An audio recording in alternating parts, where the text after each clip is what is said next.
Salmo 84, versículo 1 diz: quão amáveis são os teus tabernáculos, Senhor dos exércitos. A minha alma está anelante e desfalece pelos atos do Senhor. O meu coração e a minha carne clamam pelo Deus vivo. Até o pardal encontrou casa, e a andorinha ninho para si, para a sua prole, junto dos teus altares, Senhor dos exércitos. Rei meu e Deus meu, bem-aventurados que habitam em tua casa, louvar-te-ão continuamente. Veja o verso 10. Porque vale mais um dia nos teus átrios do que em outra parte 1000. Preferiria estar à porta da casa do meu Deus do que habitar nas tendas da impiedade. Os irmãos viram o valor da presença de Deus e da frequência à igreja do Senhor? Compromisso com a igreja. É melhor estar na casa do Senhor do que em outras partes 1000 vezes. É melhor estar nos átrios do Senhor e adorar nos átrios do Senhor. Até o pardal encontrou casa para si e para sua prole, junto dos teus altares, Senhor. Senhor dos exércitos, bem-aventurados aqueles que habitam na tua casa, louvar-te-ão continuamente. Minha alma está anelante pelos átrios do nosso Deus, pela presença na casa do Senhor. Tem gente que pensa que para ser cristão saudável não depende de igreja, mas não é verdade. Nós dependemos da igreja. Não tem como criar uma família saudável se não tiver igreja. A igreja é o corpo de Cristo, e Cristo é a cabeça da igreja, e o corpo precisa estar ajustado. Todos nós precisamos estarmos unidos. Alguns pensam que a intimidade com Deus está desligada da vivência com a igreja, da vivência com o povo, mas não. A intimidade com Deus faz parte da minha comunhão com o povo de Deus, de estar junto dos cultos. A minha intimidade com Deus está atrelada à minha frequência aos cultos da igreja, a presença minha na igreja. Quantas pessoas faltam a alguns cultos e ao chegar na igreja chegam tastaviando, fracos e frágeis, quase desviados, porque eles vivem e sobrevivem pelo alimento espiritual da igreja. Então, vamos estar na casa do Senhor. Salmo 122, versículo 1, o salmista disse: alegrei-me quando me disseram, vamos à casa do Senhor. Vamos nos alegrar ao sermos convidados para irmos à casa do Senhor. E o Salmo 84, 10, vale mais um dia nos teus átrios do que em outras partes 1000.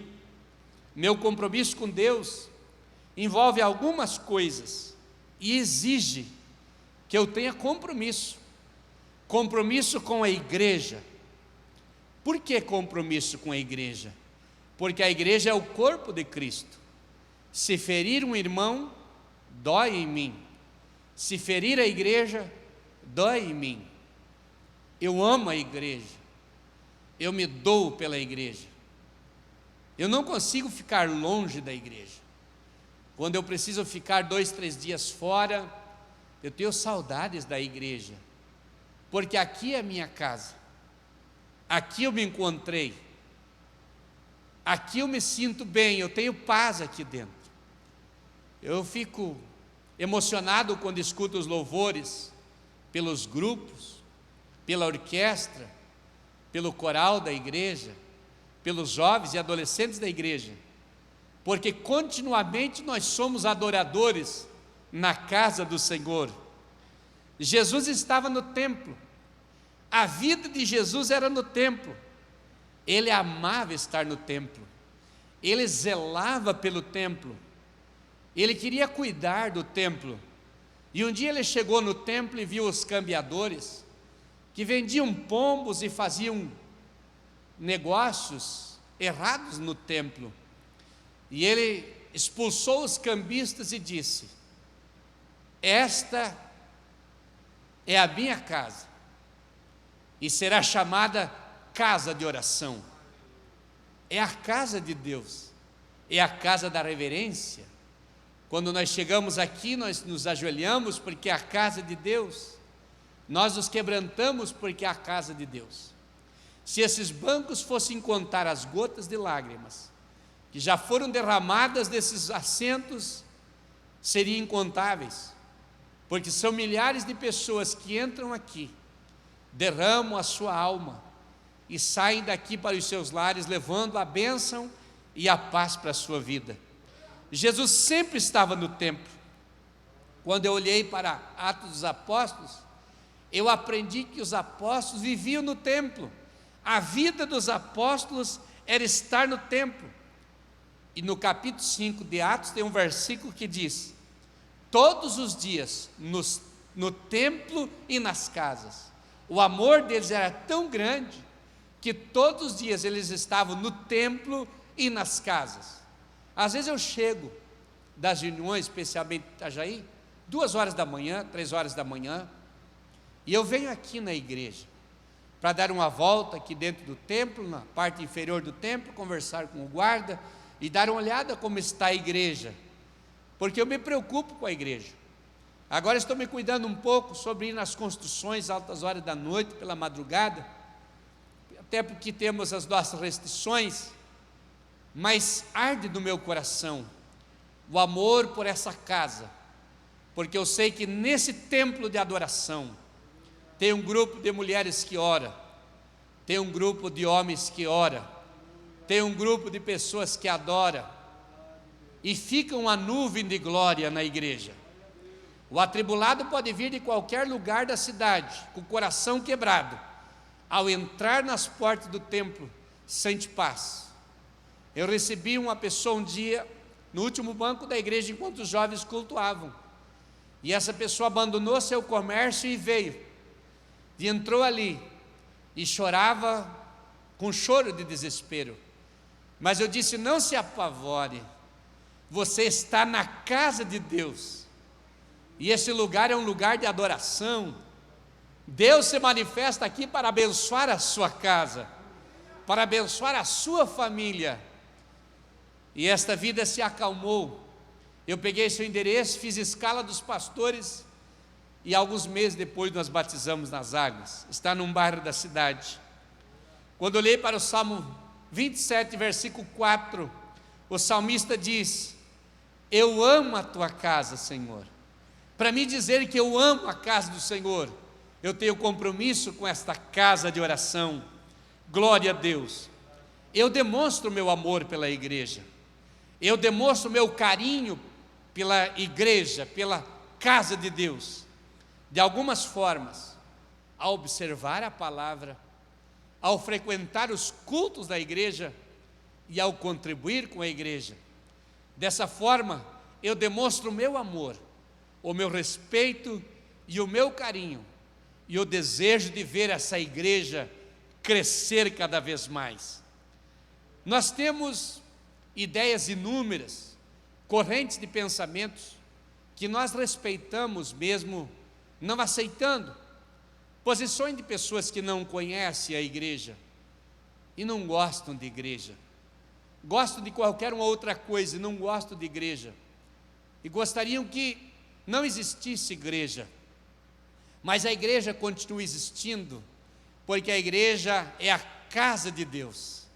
Os propósitos da igreja é construir templos para diminuir os bares, para diminuir as casas de meretrício, para diminuir as casas de jogatina, para diminuir os locais da perdição dos jovens, da perdição das famílias inteiras, da quebra do relacionamento conjugal de casais, que ao saírem, ao odiarem, ao não gostarem de igreja, entram por essas portas nas horas noturnas e se perdem, acabam com o seu casamento, acabam com a sua família. Mas quem vem para a igreja não sai desesperado, desanimado, e nem sai daqui com o seu casamento arrebentado, mas sai daqui com a sua família composta e abençoada, porque a igreja compõe a família, a igreja abençoa a família, a igreja é a casa de Deus.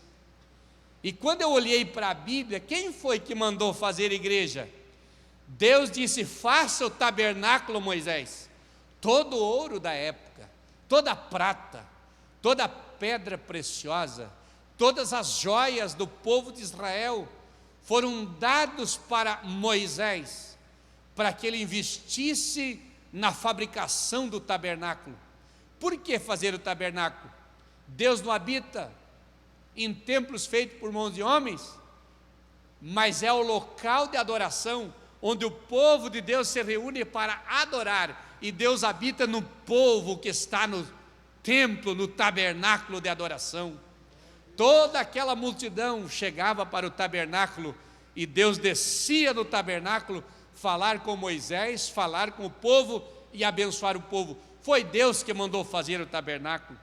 Quando nós olhamos para o templo de Salomão, foi Deus que mandou fazer o templo, um local de adoração, um local que o povo judeu saía de todos os recantos das terras de Israel, de todos os locais da terra do Oriente, e vinham a Jerusalém para adoração, vinham para trazer as suas ofertas, vinham para trazer a sua adoração, os seus louvores, e ficavam dias e dias fazendo cultos e festas de adoração. O eunuco mordomo-mor, da rainha de Candace, ele regressava no seu carro, porque tinha ido para Jerusalém para adoração. Ana, mãe de Samuel, com Eucana, seu esposo, subia todos os anos para o templo em Jerusalém para adoração. Eles iam para a festa dos tabernáculos, para a festa das primícias, para a festa do Pentecoste. Eles iam para a adoração, porque iam para o templo, e Deus disse: faça o templo, deu as medidas. Davi reuniu o dinheiro, o ouro, a prata, as madeiras e as pedras preciosas, e os carpinteiros, mas quem construiu foi Salomão, o homem mais sábio da terra, dada a sabedoria por Deus, porque Deus mandou fazer o templo.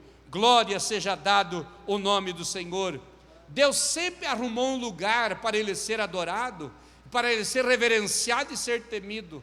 A Bíblia diz que ele disse: Noé, faça uma arca, eu quero me manifestar nesta arca, e eu quero que o meu povo esteja dentro dessa arca, e aquele que quiser ser abençoado, entre na arca.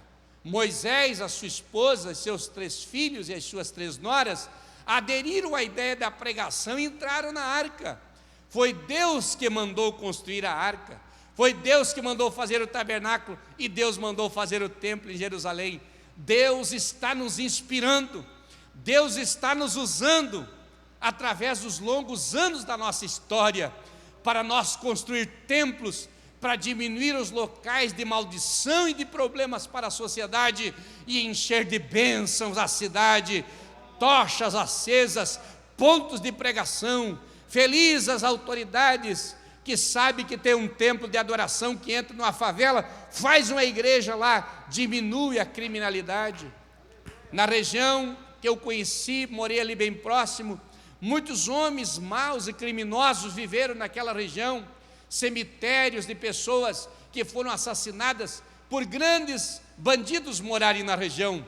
Mas um dia a Assembleia de Deus chegou lá e erigiram um templo naquela região, naquela localidade, e aquelas pessoas foram vindo para a igreja, foram aceitando a Jesus como seu único e suficiente Salvador, foram trocando as suas armas pela Bíblia Sagrada, deixando as suas armas de briga, de assassinato, e aceitando a Jesus como Salvador. Hoje naquela região, é uma região diferente, bem falada, porque ali tem uma igreja que educa, que ensina e que prega a palavra todas as semanas. Os irmãos são testemunhas disso. Na nossa cidade, bairros da cidade, que era difícil até para as polícias, os policiais entrarem, quando a Assembleia de Deus abriu um ponto de pregação e construiu um templo, e as irmãs foram para a oração e os homens também, Deus começou a transformar vidas e salvar vidas.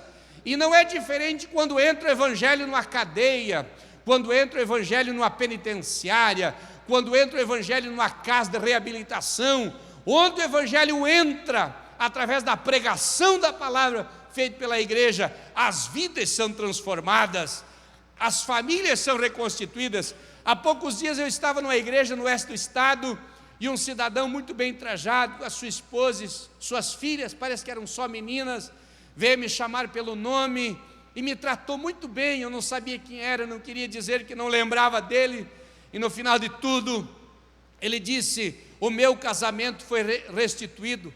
Eu estava no centro de reabilitação Shalom, estava na casa de recuperação da Assembleia de Deus em Joinville, e lá foi pregado a palavra para mim. Todos os dias nós tínhamos 2 ou 3 cultos, e Jesus me libertou a minha alma. Eu voltei para minha casa, eu estou cuidando da minha esposa, cuidando das minhas filhas, e estou trabalhando. Nunca mais eu vou voltar para as drogas, para a bebedeira, porque agora eu aceitei a Jesus como meu Salvador, e a minha vida agora é no templo, é na igreja. A minha vida é adorar o nome do Senhor. Glória a Deus. Onde a gente aprende os pontos básicos da fé cristã? Na igreja. Na igreja eu aprendo a estudar a Bíblia, na igreja eu aprendo a interpretar a Bíblia, na igreja eu aprendo a educar os meus filhos, na igreja eu aprendo a compreender a minha mulher, minha esposa aprende a me compreender. Na igreja eu aprendo a me relacionar com as pessoas, eu aprendo a ser amigo. Na igreja eu aprendo a palavra de Deus. Na igreja eu sou liberto dos meus vícios, eu sou liberto dos meus pecados. Na igreja eu me preparo para ir para o céu, porque Jesus se manifestou não só para esse tempo presente. Se nós cremos em Jesus só para esse tempo presente, é vã nossa fé e a nossa pregação também. Mas Jesus morreu e ressuscitou, porque nessa vida nós temos Ele, mas no final nós temos a vida eterna, e nós aprendemos isso na igreja. Glória seja dado o nome do Senhor. Glória a Deus. Onde recebeu a cura aquele paralítico? Na igreja. Ele entrava no templo todos os dias, e na porta do templo ele pedia esmolas. Para quem entrava no templo? Os adoradores entraram no templo, e estava ali um homem paralítico na porta do templo, pedindo esmola para quem passava. E o Pedro e o João disseram: olha para nós. Em outras palavras, olha que nós não somos homens com aparência de quem tem dinheiro, mas olha para nós que nós temos algo diferente. Nós temos um sinal na nossa vida, que é o sinal do Espírito Santo, da graça de Deus. Não temos prata e nem temos ouro, mas em nome de Jesus Cristo Nazareno, levanta e anda. E na mesma hora aquele homem se levantou e andou, e foi cheio do Espírito Santo, e entrou no templo adorando e glorificando o nome do Senhor. Glória seja dado o nome de Jesus. Foi no templo, glória a Deus. Quando eu olhei no Salmo 73 e o versículo 17, o salmista diz que estava atribulado, uma vida atribulada, não tinha paz na alma, estava com a mente cheia de problemas, atribulado, sem saber o que fazia. Mas no Salmo 73, versículo 17, a Bíblia diz que ele entrou no templo, e quando ele entrou no templo, ele viu que era uma enfermidade na alma, ele viu que era problema da sua cabeça, e ao entrar no templo, ele foi abençoado. Pode ensinar as pessoas: quem entrar no templo será abençoado, quem entrar no templo será curado, quem entrar no templo será transformado, quem entrar no templo será abençoado de todas as formas. Por quê? Porque tem a palavra de Deus, tem a oração da fé, e tem a fé do povo, uma fé abençoadora. Louvado seja o nome do Senhor.